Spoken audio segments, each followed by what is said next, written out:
medida que vocês forem escutando aí, vocês vão complementando, vocês podem ir aí escrevendo e para ser interativo, né? Para eu não ficar aqui falando sozinho.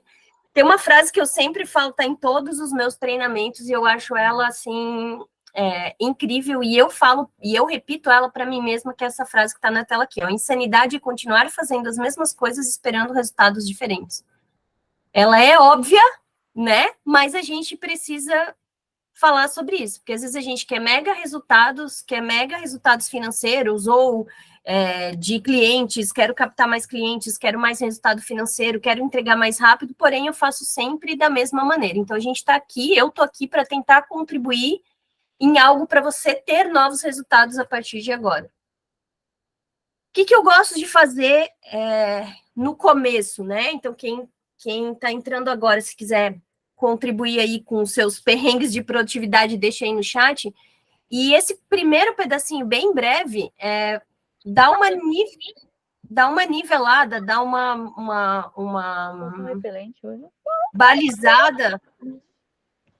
Amanhã vai para... Desativei som aqui. Você vai monitorando aí, Guilherme. Dá uma balizada em alguns conceitos base, né? Vamos falar assim, alguns conceitos para todo mundo estar falando a mesma coisa, né? Eu acho importante a gente dar uma balizada em alguns conceitos. Primeiro deles, alguém aí é estressado? Ou tem momentos de estresse? Levanta a mão, né? Quem está se vendo aí, escreve eu no chat. Quem aí não é estressado? Olha lá, o povo começa a levantar, levanta a mão e baixa a mão ali. Quem aí não tem estresse? Daí eu fui atrás, eu fui dar uma pesquisada, não trouxe aqui o artigo científico, da onde eu tirei, enfim, porque é uma conversa informal, mas isso aqui eu tirei, né, da internet, fui atrás de um artigo científico que diz que, olha só, gente, a arquitetura é dita como eu estou olhando um pouco para o lado porque eu dou uma lida aqui na minha tela, tá? Mas eu estou aqui com vocês. A arquitetura é considerada a sétima profissão mais estressante entre 200 outras estudadas. Eu sabia que era estressante, mas 7 de 200 eu achei, caraca, olha, é uma relação bastante forte mesmo, né? Entre os critérios estão condições de trabalho, depende, né, se às vezes a pessoa é funcionária de algum lugar, as condições de trabalho, grau de competitividade, quem aí se preocupa com o concorrente, né? Valorização profissional, desvalorização, resultado da concorrência desleal, além do salário, né? Então, o salário aqui também dito como resultados financeiros, independente, não necessariamente se você é funcionário, mas resultados financeiros da sua empresa e potencial de crescimento de carreira. 7 de 200, quer dizer que nós somos extremamente estressados. Outra pergunta que eu tenho para fazer para vocês, quem é procrastina? Que deixa as coisinhas, quando vê, meu Deus, eu tô cheio de coisa para fazer, a minha lista de coisa atrasada tá gigante. Os arquitetos, eu nem escrevi aqui, tá? Mas os arquitetos, dentro de todos os... Eu já fiz esse teste, talvez, com mais de 100 profissionais, tá? Isso é uma análise minha, tá? Dos 80, 100 profissionais que eu já fiz esse teste, a gente tem um perfil muito mais criativo, a grande maioria, é muito mais criativo do que planejador, muito mais executor. Então, eu quero criar, eu quero ter ideias e os arquitetos têm mais dificuldade de executar. E aí, a tendência de procrastinar é muito maior. E quando a gente procrastina, a gente deixa as coisas para cima da hora, né? O profissional tende a deixar, e isso gera o quê? Estresse. Quando o nível de estresse aumenta, gente, a nossa capacidade de produtividade, a nossa capacidade de execução, a nossa capacidade de produzir diminui. Então, quanto mais estressado a gente está, menos a gente produz. Só para a gente entender algumas coisas aqui, ver se não faz sentido aí. Quando a gente está leve, que a gente tem uma lista, a gente vai fazendo uma lista, parece que tudo flui. Agora, quando embola, né, que eu falo assim, uma coisa urgente atrás da outra, parece que vira E aí, outra coisa extremamente importante, a gente só tem 24 horas. Alguém tem a mais? Não. Todo mundo veio ao mundo, todo dia a gente ganha 24, não dá nem para guardar, né? Não dá para acumular para o próximo mês, para o próximo dia? 24 todo dia. Nesse 24, você tem uma vida pessoal e uma vida profissional, não é? Então, a gente precisa aliar essas duas coisas. Estou falando isso para é bom quando vocês entenderem a minha forma de raciocínio, vocês entenderem quando eu falar, sempre vai ser pessoal e profissional. No meu entendimento, não existe Priscila profissional sem a Priscila pessoal. E às vezes a gente esquece disso. Então, a gente põe 50 mil coisas, profissionais para fazer, e aí não dá conta, sabe? O equilíbrio não acontece, e isso gera o quê? Estresse, cobrança. Quanto mais estressado eu estou, menor é a minha produtividade, tá? Ó, a Marli escreveu aqui que sou muito ágil, ó. Depois vamos ver se eu tô indo na linha da Marli aí. Depois a Marli me conta, tá? Existem alguns testes depois, Guilherme, eu vou disponibilizar essa aula para postar ali no pessoal que está lá no grupo, e aí essa aula tem alguns links, tá? Mas existem alguns testes que eu acho muito legal de fazer para a gente ter um autoconhecimento, né? Então, existe um teste, 3 testes aqui que são feitos nesse site da Neotríade. A Neotríade é um sistema desenvolvido pelo Christian Barbosa. Quem já leu esse livro aqui? A Tríade do Tempo. Né? Esse livro é sensacional porque ele divide as tarefas em urgente, importante e circunstancial, tá? Então, quem puder ler esse livro, eu trouxe várias indicações aqui, mas essa aqui apareceu, eu não achei o meu livro físico, daí eu coloquei ele aqui. É um dos que eu mais gosto, inclusive eu já usei, depois eu vou falar mais para frente de sistemas, alguma coisa assim, de ferramentas para frente, mas inclusive eu já usei o sistema do Christian Barbosa e foi um dos melhores que eu já usei. O Guilherme até me perguntou esses dias como foi a experiência, foi um dos melhores que eu já usei, vou explicar depois. Mas é legal aqui, ó, ele tem 3 testes, como que é o teu perfil de tempo, como que é o teu nível de interrupção e como que é o teu nível de gestão de tempo. Então, é legal depois, né, vocês fazerem com calma, para ter uma autoavaliação, porque às vezes a gente se acha super produtivo ou nada produtivo, ou enfim, eu administro super bem meu tempo. Quando você faz um teste desse, né, vamos falar assim, é um tapa na cara, mas um tapa na cara necessário para ter um contexto, né? Não dá para a ideia é a gente ser produtivo hoje, então vocês terão tarefinhas, e aí fica depois de tarefa para fazer, né? Atividades para crescimento. Mas são esses 3 testes. Há um tempo atrás ele tinha, inclusive, só um, e agora eles desmembraram em 3 testes. Esse da interrupção, eu fiz a primeira vez, né? Pesquisando aqui, atualizando meus materiais para essa aula, achei extremamente interessante. Porque às vezes a gente se acha super concentrado, e fui fazer esse teste. E olha que eu acho que me considero uma pessoa produtiva, gente. Então, imagina quem está com dificuldade, né? Então, é bom fazer. E aí, o que é produtividade no trabalho, né? Produtividade não é trabalhar muito. Produtividade é fazer a coisa certa, dentro do tempo certo e da forma certa. O que quer dizer isso, né? Muitas vezes a gente faz 50 coisas e não faz nada. Vocês têm essa sensação ao longo do dia, às vezes? Que a gente fez um monte de coisa e não fez nada. Até não escrevi aqui, mas me veio esse insight agora, tá? O nosso cérebro, ele veja, não é uma explicação científica isso que eu vou dar agora, tá? Mas o nosso cérebro, ele não é muito inteligente, não. Vocês já sabiam disso? Ele é meio lentinho, assim.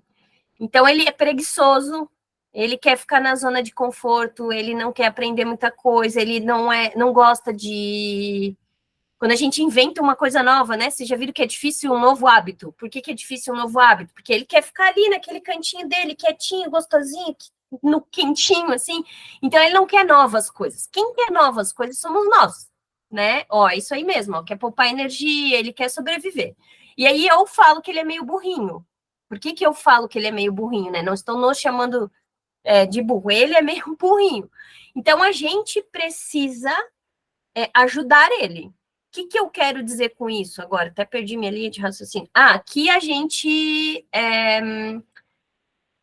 precisa dar estímulos para ele. Um desses estímulos que me veio agora, para que para que eu não esqueça de falar isso depois, é o famoso check. Por que às vezes a gente tem sensação de que passa o dia todo e não faz nada?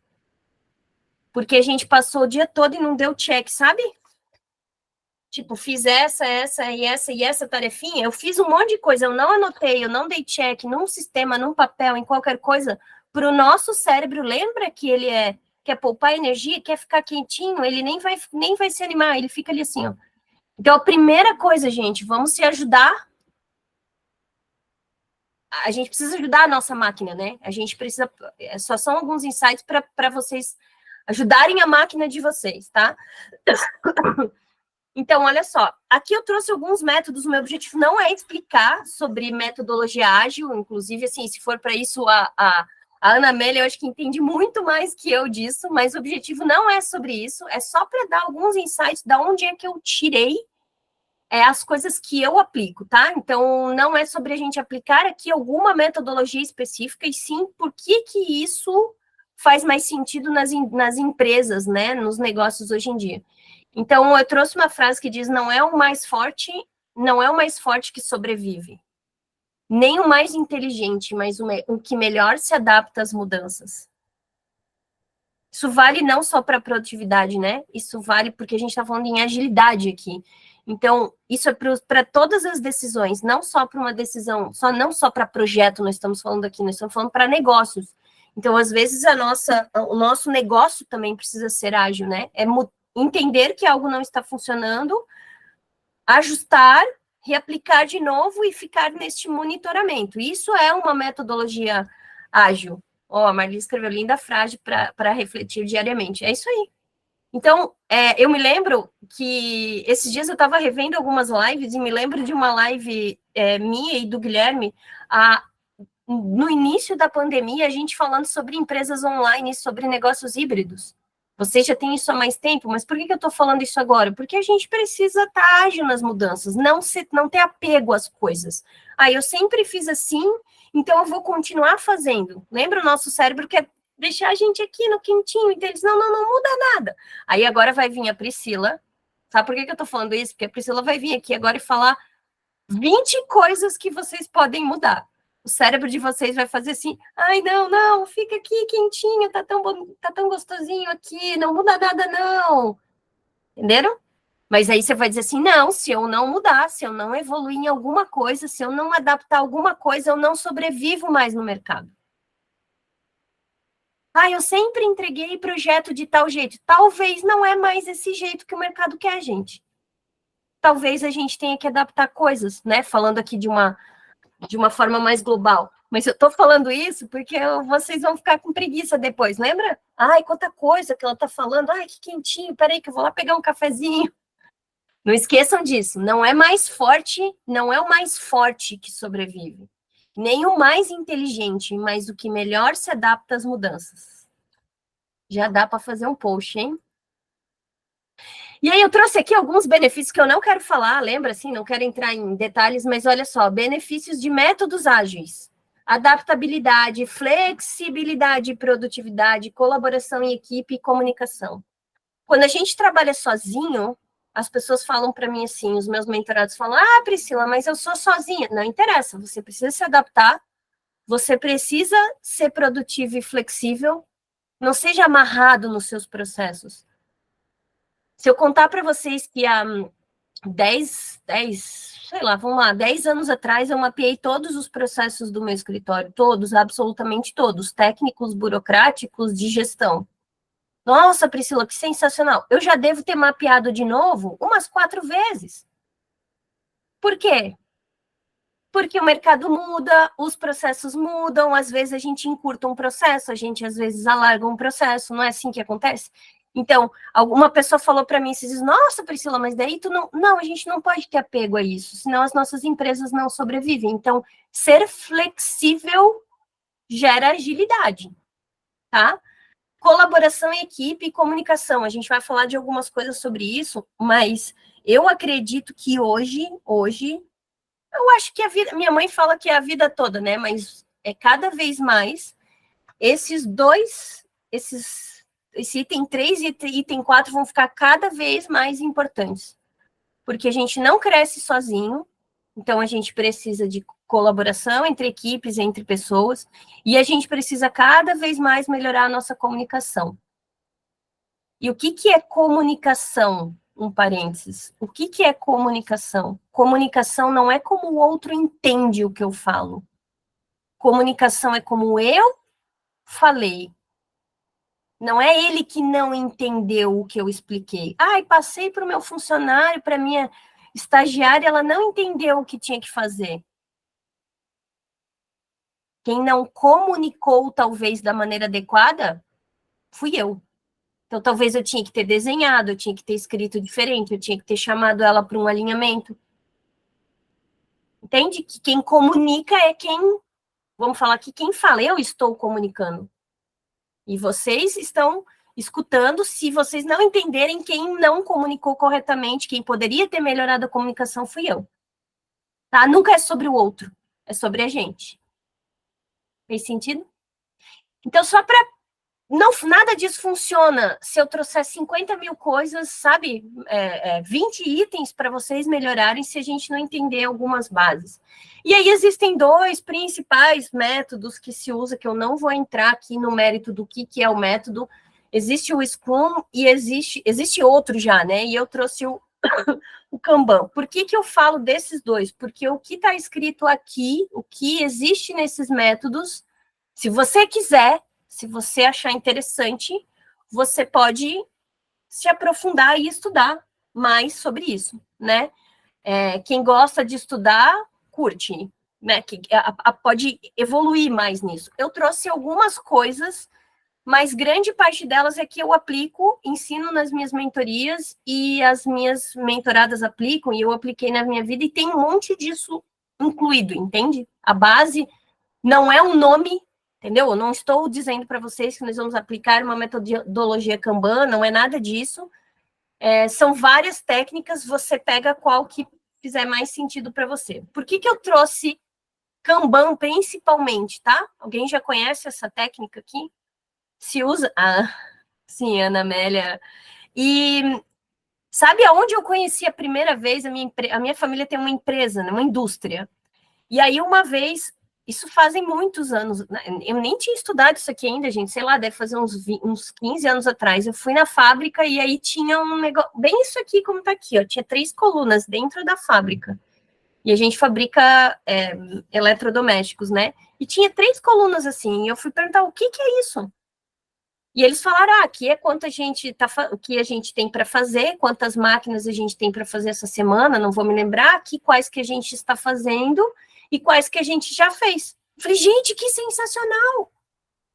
E é sobre isso, e isso depois veio, né, para os prestadores de serviço, para as empresas, vieram para tudo quanto é lugar. Por que eu gosto muito disso aqui? Porque é visual. E teórica, a maioria de nós, arquitetos, somos visuais, né? Então, isso aqui ajuda muito a entender. Então, às vezes, ajuda a acompanhar os processos que eu vou mostrar.